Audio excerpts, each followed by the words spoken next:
我归队何雅知道吧？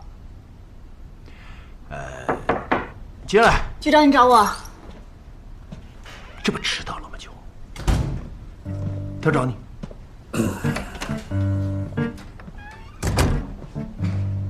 你怎么在这儿呢？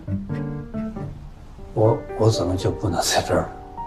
哦，你是上回说讲课需要调那个案例是吧？我来报道。报道？我档案已经调到市局了，我现在归你管。徐金枝，你回来，我竟然是最后一个知道的。你应该第一个知道，坟局这事儿绝对是他的事儿，他应该早就告诉你。没事儿，我好好跟你解释一下。家门口那个商场有一个新开的海南鸡饭。你调回我的队里，是不是应该提前跟我说一声？这么大事，我哪能通知你呀？是不是？哎，蜡像案，我有新思路。哎，何雅，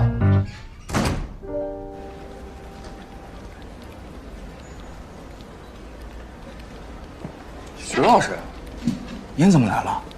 我是警员2005级的，我叫刘明。我找何队。啊，何队，何队，徐老师来了。让他坐李龙旁边那个位置。哎，徐老师，这是您的警卫，有什么需要随时跟我说。谢谢。哎，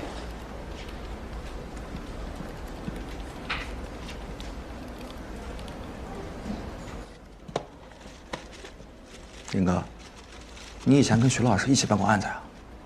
我们在同一个专案组待过。徐老师这么厉害的人都能调到咱们队来，为啥何队还那么不开心啊？当然啊，跟前夫一起工作，谁能开心得起来？不该问的别瞎打听。我就是这么随口一问，快跟我讲讲他俩结婚的事呗。何队，我会好好表现。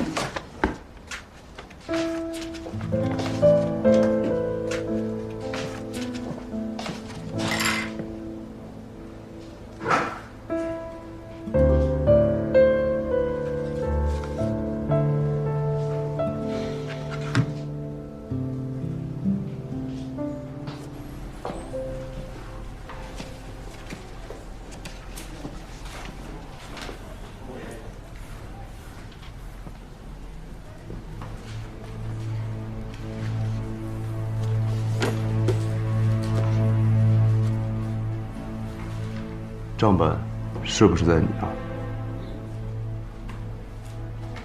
没想到我随便放出几张照片，你就找账本来了。看来这个账本是真的。你到底什么意思？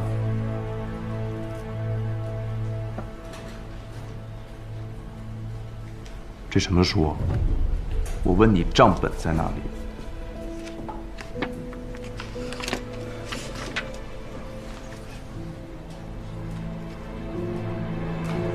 我可以把账本交出来，但我要亲自给你报案。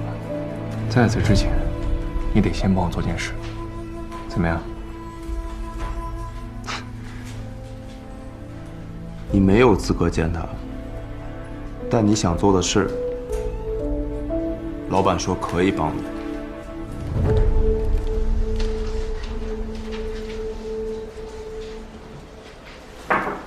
何队，有新的消息。走，一组过来开个会，把目前查到的汇总讨论一下。痕检那边刚切开蜡像，里面是一具完整的尸体，男性，死者年龄在25岁至28岁。还有一个奇怪的点，尸体上发现了灼烧的痕迹，还不知道具体怎么造成的。另外，已经找到抛尸车辆购买轮胎的地方，正在查车辆踪迹。本市有13家制作蜡像的工作室，我们拿照片已经问过了，暂时还没有什么发现。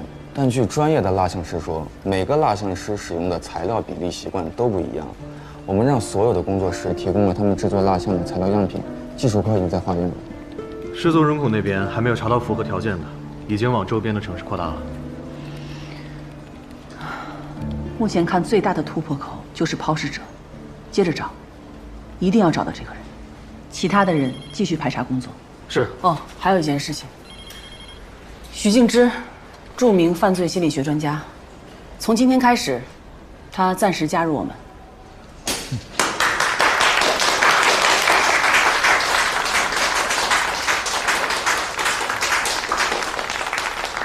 散会。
尊敬的徐老师，听说您的新作是一本悬疑小说，上次的合作非常愉快，希望我们能够共同完成这部伟大的作品。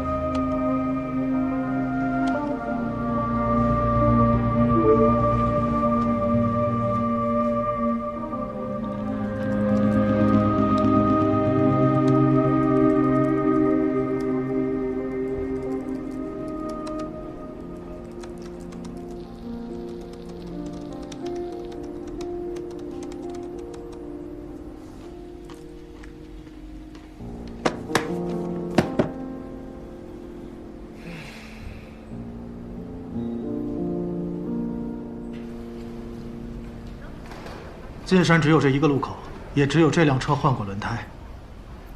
车主信息呢？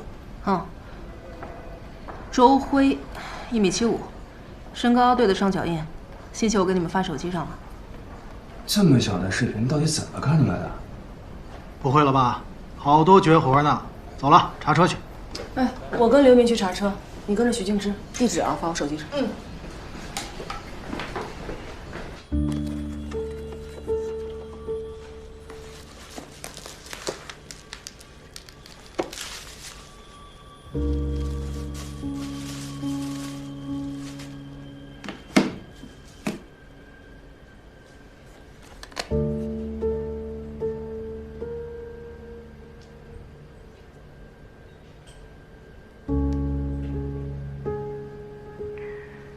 已经送到冷库了。收到了。那个人今天会去读书会吗？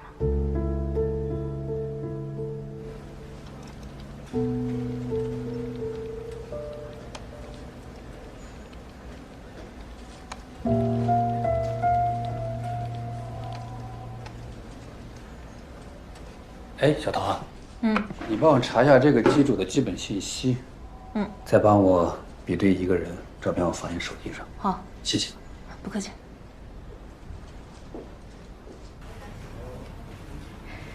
世间多的是以爱为名的赝品，我创造的初衷是把那些赝品当作真品的人，面对谎言被拆穿的那一刻，心中的愤怒无法宣泄，却又怀念爱情假象所给予的温暖。这个故事有读者说不理解我的表达，其实我这本书的每一页都是在告诉大家，应该用真心去对待爱，才能使这段不朽变成永恒。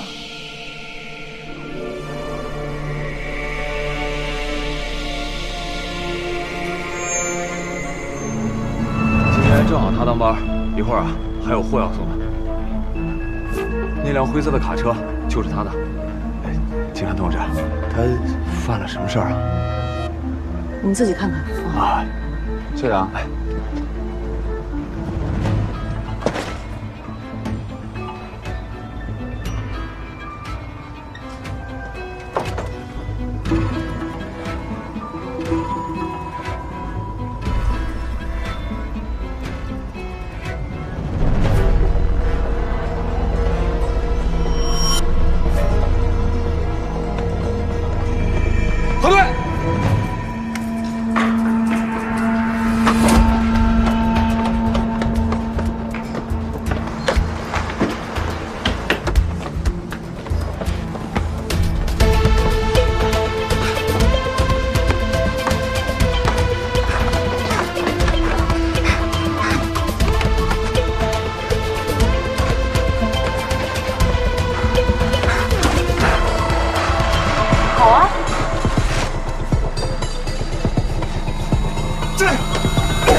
好了，你们是什么人啊？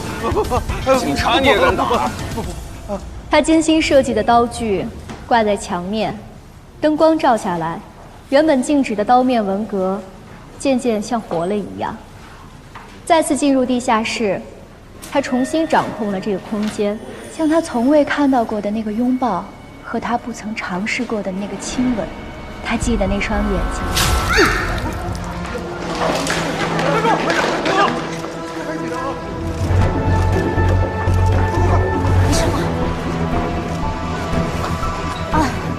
不好意思啊，今天因为我们的突发状况，读书会就到此结束了，还请大家有序离场。不好意思啊，谢谢，谢谢。有序离场啊！来，进去吧。不好意思啊，实在不好意思啊，来，大家跟着我。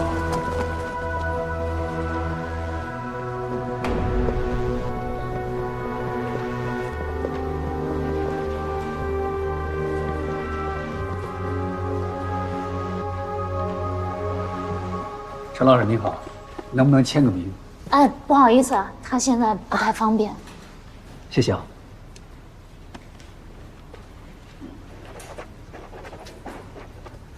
陈老师怎么看刚才粉丝的行为？每个人都有各自的表达。你们是？啊，我们市局的，找你了解点情况。你看我现在这样，我换件衣服可以吗？当然当然，那我们在1楼的咖啡馆等你。走吧。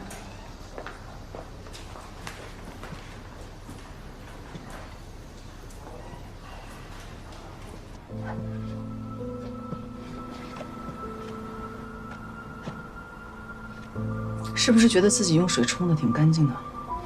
洗车犯法吗？态度放端正点，现在再给你机会，知道吗？开个车还运过什么呀？书、纸，出版社的仓库还能有什么呀160斤，你都能扛得动，还运了3次。我家猪场的猪得了猪瘟，我就扔了几头，要罚就罚呗。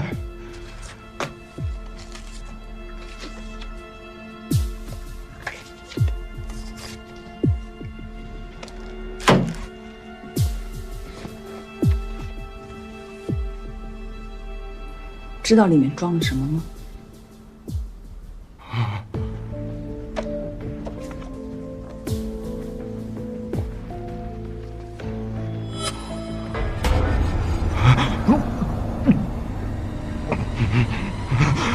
怎么样？想起什么没有？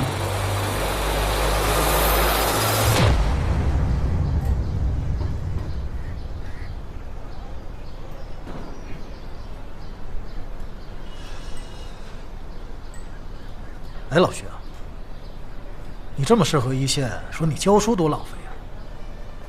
作为一名刑警，应该做的不仅仅是逮捕犯罪分子。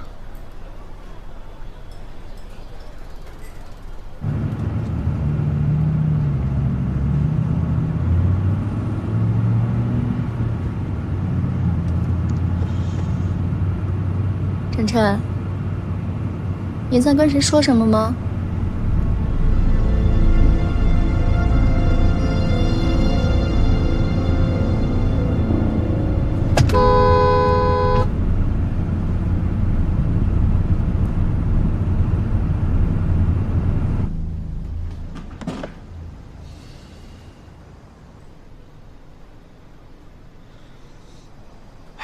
是不是连澡都洗了呀？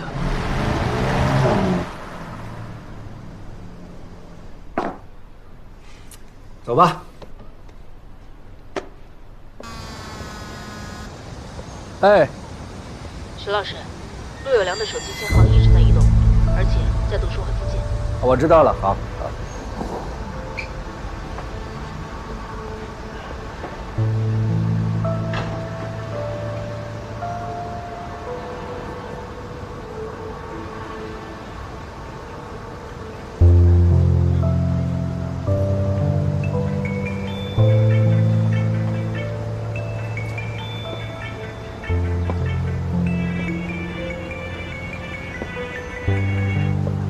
喂。啊，行，我知道了。就这样吧，拜拜。又见面了。是啊，巧的都说不清了。您对这个也有兴趣？书不错，有什么相同的爱好，就有什么样的圈子。感谢推荐。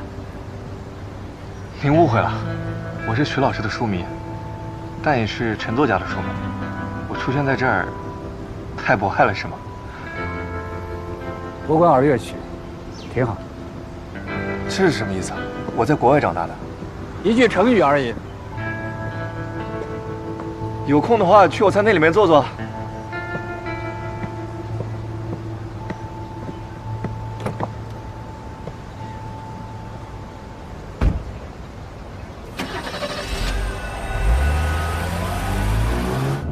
碰见熟人了。一个书迷，见到书迷还不开心啊？这么沉重。你有空帮我查查他的资料。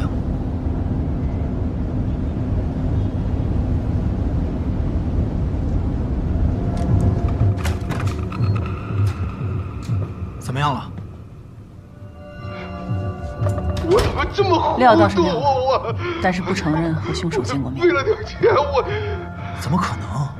没见过凶手，那怎么接触到尸体的？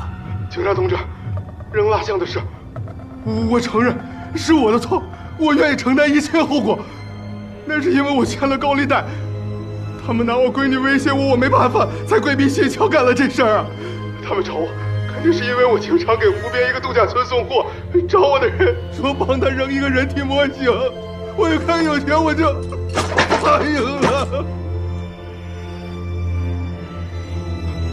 我是通过一个储物柜收的钱，你们去查，这真的不是我呀！他们让我去最近的储物柜，说里面有我想要的东西。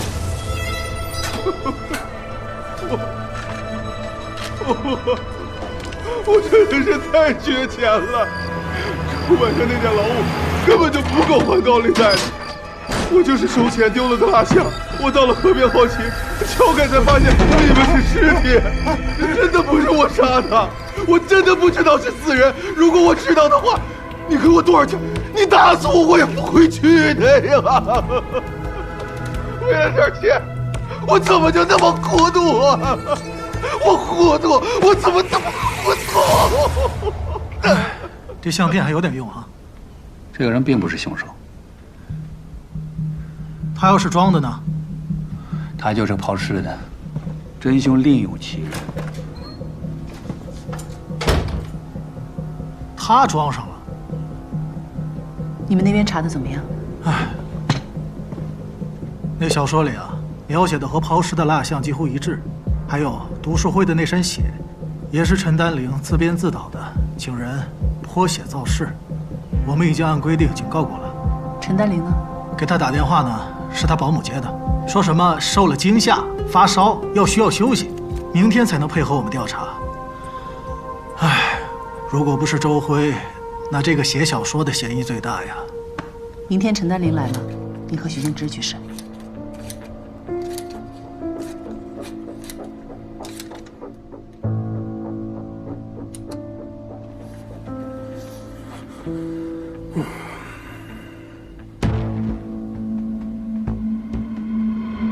师姐，帮我测试一下胶卷焚烧能不能造成尸体上的灼伤。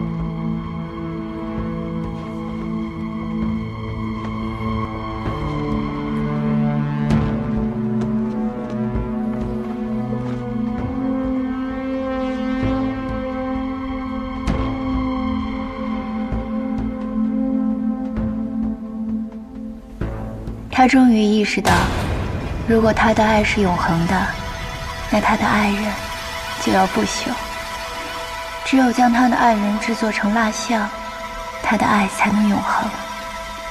他在他面前沉睡着，胸口平静的起伏，带动着领口鲜红的忍冬蝉之纹。那些花朵仿佛有了生命一般，那是他亲手绣给他的。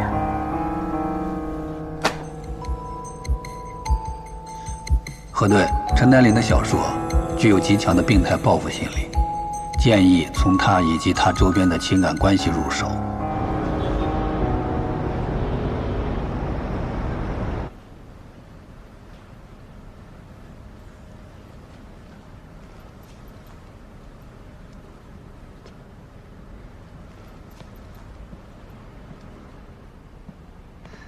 徐老师，终于把你盼到我的餐厅来了。我做了最拿手的牛排，希望你喜欢。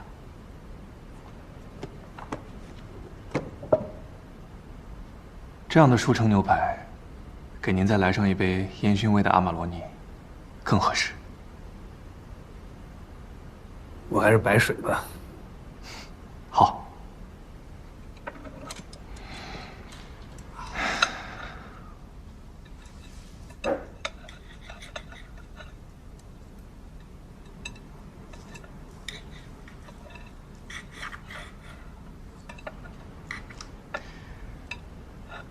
徐老师今天来，谢谢你给我推荐的书啊。你几次跟踪我，不只是为了求学问吧？你是怎么知道小说情节和案件相关的？您误会了，我是在网上看到照片以后，才知道小说情节和案子那么相似。当时只是想把我喜欢的作家推荐给徐老师，又是巧合。我看了都吓一跳。不过你那一天啊，有不在场证明。原来徐老师已经查过了，我刚才还很害怕，您误以为我与案子有什么相关。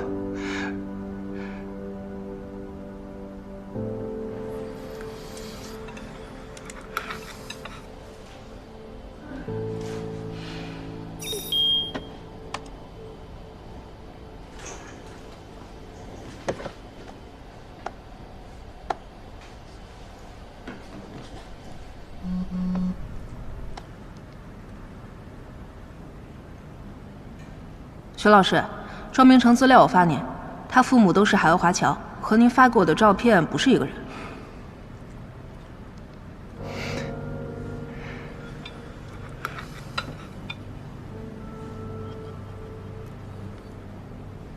味道怎么样？你这种手艺应该是学了不少时间吧？啊，我从小时候就特别喜欢做菜。总是缠着家里面的厨师教我，算起来也有20多年了。我也想学，你能教我吗？你这表情，可是我没希望了。我就是好奇，徐老师学了，是想做给谁吃呢？我就拿你吃手。我下次会来的。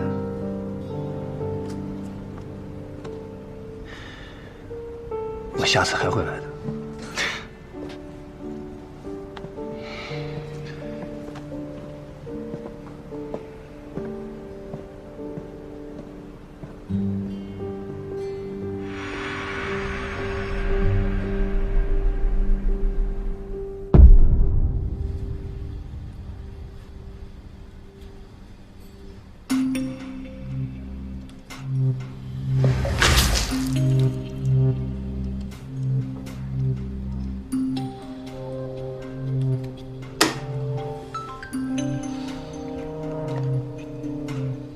陈老师，现在你在网上的热度可不低啊。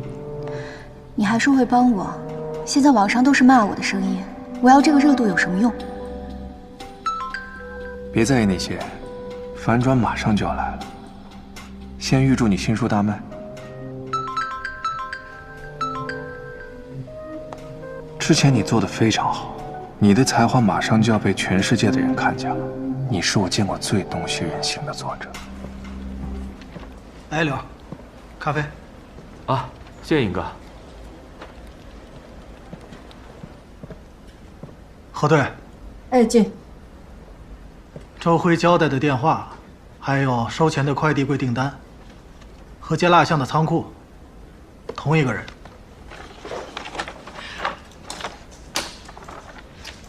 都是死者郑新涛。对，郑新涛自己雇人把自己的尸体给扔了。这能拿到手机、身份证的，一定是他很亲密的人。没错。核对，查到了。郑新涛的父母早年离婚之后，分别组建了家庭，常年居住在国外，说最快要1周之后才能回来配合咱们调查。这亲生父母都这样，难怪人失踪了1个月，连个报警的都没有。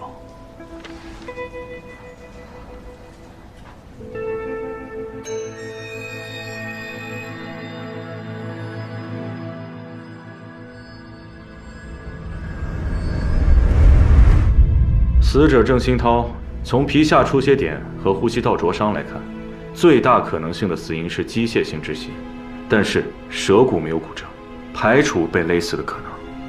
我们从死者的皮肤上还发现了福尔马林，血管里也残留了防腐剂的成分。凶手可能将尸体放入蜡像前，对尸体进行了防腐处理。机械性窒息，还排除了勒死，不能排除被其他液体类溺亡的可能性。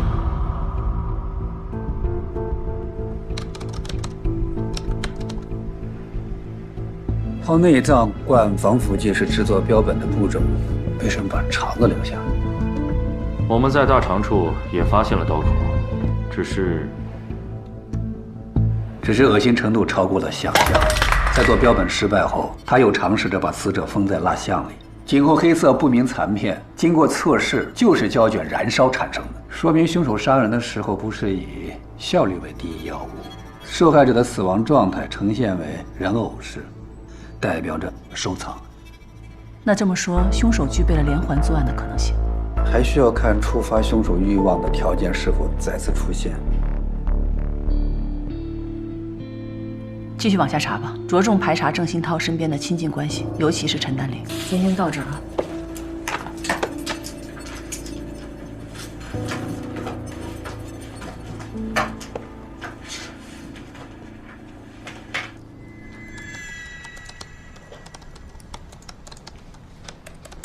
新闻什么时候可以准备好？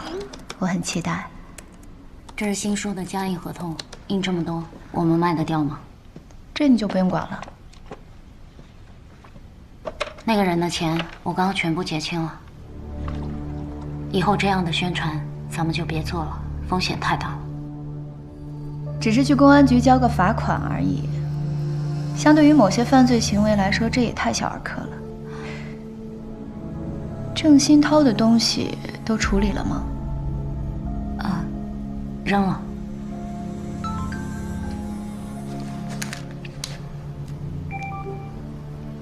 很快就发布了，放心吧。那我是不是可以去拜访一下徐老师了？你说今天去公安局穿哪套衣服好呢？新闻稿我都准备好了，红色应该更上镜。黑色或许更大气。好啊。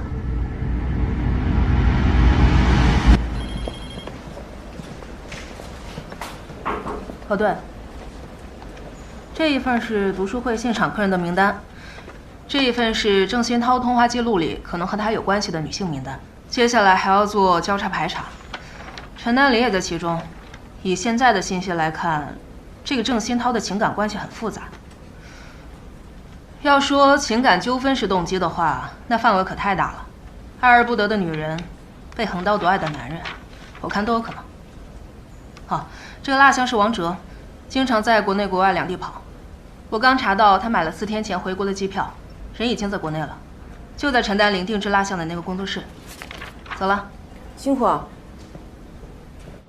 现在已经确认陈丹玲和死者郑新涛有亲密关系，又是做标本，又是做蜡像的，应该就是陈丹玲了吧？你觉得呢？能想到用胶卷把人烧死，这个人对死者一定满怀恨意，而且指向性非常明确，像是因爱生恨的人会做出来的事。你的结论是？这种用心理学叫反社会。临床人格类型的分类啊比较复杂，你要感兴趣，我送你本书。我说个专业名词啊，是为了跟你好交流。难不成我说我怀疑陈丹玲是凭直觉？为什么不相信你的直觉呢？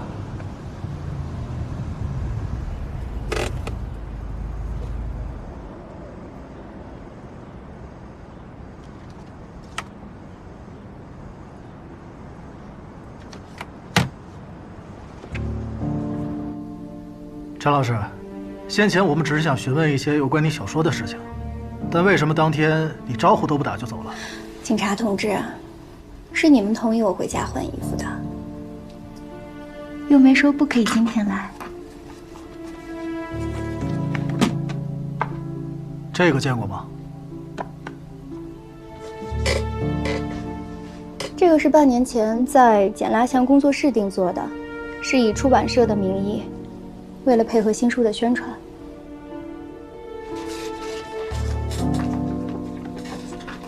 但是1个月以前，工作室告诉我们蜡像因为特殊情况丢了，他们也归还了本金，这事就不了了之了。我确实是以郑新涛为模特做了那么一个蜡像，但是那仅仅就是一蜡像。你看看这个，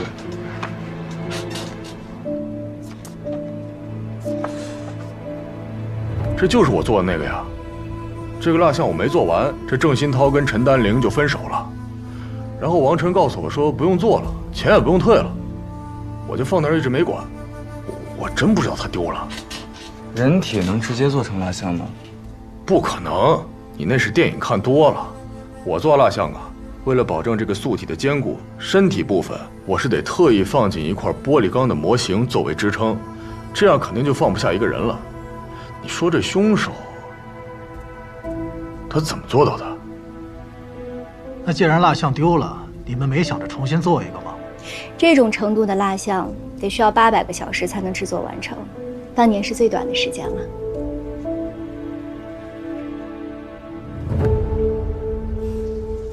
徐老师，其实我当时一眼就认出您了，但是当时那个情况，太特殊了。我还带了您的《犯罪心理实例》这本书，对我启发特别大。一会儿结束之后，能帮我签个名吗？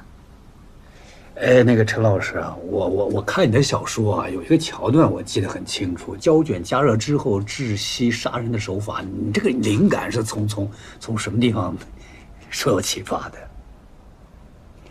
我的灵感来源于郑新涛，他是我前男友，因为他喜欢用胶片机。你现在是在怀疑他们吗？我看过一个采访，陈丹玲和王晨为了写小说学过蜡像制作，他们有这个能力把尸体放到蜡像里吗？王晨肯定是不会干这样的事儿的。为什么这么说？你要非要说的话，我觉得陈丹玲更有可能。我什么都不知道。郑新涛死了。死了？但是这陈丹玲呢，我不是经常去出版社吗？我就听了好多关于她的传闻。她写的这前5本书啊，销量特别好，而且呢卖了好多影视版权，确实是赚了不少钱。但是这后2本吧，故事有点雷同，这一雷同吧，销量就下来了。他就做了好多夸张吸睛的宣传。陈老师好像并不意外。你们是刑警，当你们找上我的时候，要么是他犯了事儿，要么就是被害了，这不难猜。他那些宣传也不知道是不是郑新涛帮他出的主意，因为陈丹玲曾经说过，郑新涛是他的缪斯男神。他不是你男朋友吗？我们真正在一起还不到1个月，感情没有那么深呢。更何况，在犯罪心理学专家面前假装伤心，不是更容易被怀疑吗？那既然陈丹玲完全没有商业价值了，为什么王晨还要坚持给他出书？我跟你说，我问过同样的问题，王晨告诉我，他不能抛弃他的好朋友。你说陈丹玲有嫌疑，除了分手的事，还有别的依据吗？照片算吗？之前陈丹玲拿了很多他们的合照来工作室向我们炫耀，后来他们俩这一分手，我们才知道郑新涛拍过他很多不雅照，陈丹玲多次问郑新涛索要照片都拿不回来，这才扬言说要杀了郑新涛。您是不是想问，人是不是我杀的？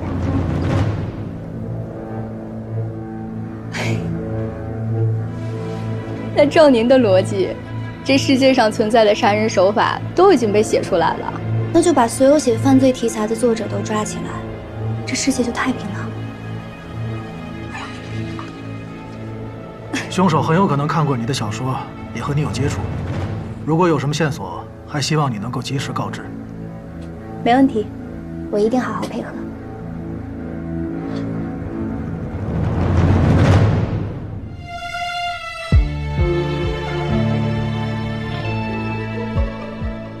徘徊在幽暗的洞穴，呼声之一中便许愿，凝望深渊里那张脸，不为人知那一面，紧封住我们的高墙，横在眼前如一座戒备，若光是足后误入内，它是否也是一种罪？我深深又讨厌缝缝补补之间拆人心，到底有几重结？